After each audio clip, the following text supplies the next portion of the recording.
y a cette histoire incroyable qui, dans le contexte, a provoqué au départ beaucoup d'inquiétudes. Des fioles qui contenaient une souche virale de grippe porcine ont explosé hier soir dans un intercity reliant Saint-Gall à Genève. Échantillon prévu pour élaborer un test diagnostique et qui ne constitue pas, en l'état, un danger pour l'homme. On fait le point avec Geneviève Dantin.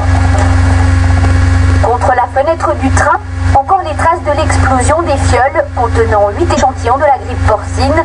Sur place, une trentaine d'agents de la police cantonale afin d'éviter toute contamination.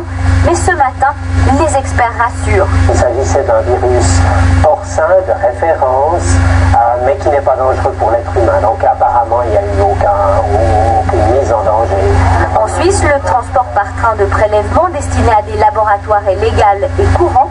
L'incident est lui a relié à l'empaquetage lui-même des fioles. Il est clair qu'il est tout à fait légal de transporter des spécimens de la manière dont cela a été fait. Le problème est probablement un problème de la manière de préparer ce conteneur de transport. Si on commet l'erreur de mettre la neige carbonique dans le récipient imperméable à l'air, la pression monte dans ce récipient et va finir par le faire exploser. Les échantillons devaient être acheminés de Zurich aux hôpitaux universitaires de Genève par un technicien afin que le laboratoire de virologie travaille sur un test de diagnostic de grippe porcine.